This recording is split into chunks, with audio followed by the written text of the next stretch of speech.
আপনারা অনেকেই ফেসবুক বা মেসেঞ্জারে স্টোরি হাইড করতে চান, কিন্তু আপনারা তা অনেকেই জানেন না বা অনেকেই পারেন না।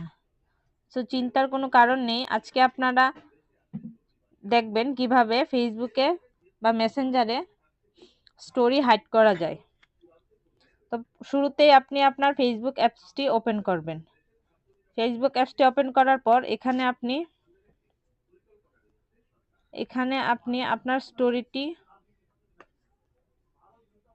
স্টোরিতে চলে যাবেন। এটা হচ্ছে আমার স্টোরিটা। তো এই আপনার আইডির স্টোরিতে চলে যাওয়ার পর উপরের দিকে এই থ্রি ডটে টাচ করবেন।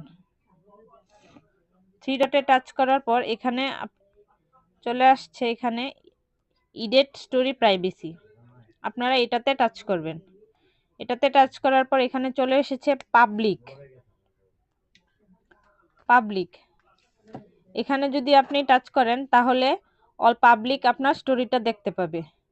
তারপর হচ্ছে ফ্রেন্ডসের মধ্যে টাচ করলে আপনার অল ফ্রেন্ডস দেখতে পাবে। আর আপনি যদি হাইড করতে চান তাহলে এই হাইড অপশনে টাচ করবেন। এই হাইড অপশনে টাচ করার পর আপনি যাকে যাকে হাইড করতে চান এখান থেকে আপনি সিলেক্ট করে নেবেন। তো আমি এখান থেকে এই দুইটা সিলেক্ট করলাম। এখন আমি ব্যাকে চলে যাব।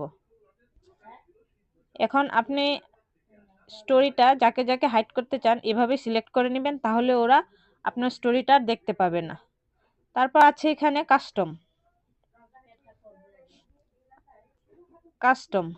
কাস্টম হচ্ছে আপনি যদি একটা স্টোরি ফেসবুকে দিয়ে থাকেন, সেই স্টোরিটা কে দেখবে সেটা যদি আপনি কে দেখবে সেটা আপনি এখান থেকে সিলেক্ট করতে পারেন। ধরেন এখান থেকে আমি চাই যে আমার স্টোরিটা জাস্ট এই কয়েকজন দেখবে, তাহলে ওরাই দেখতে পাবে। তারপর আপনার এখান থেকে সিলেক্ট করে ব্যাকে চলে যাবেন। তারপর দেখুন এখানে চলে এসেছে চেঞ্জ স্টোরি প্রাইভেসি। তো এখানে আমি যদি সেভ দিয়ে দেই তাহলে জাস্ট ওরাই দেখতে পাবে।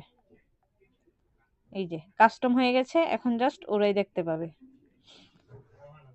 তো এইভাবে আপনারা আপনাদের স্টোরি হাইড করতে পারেন।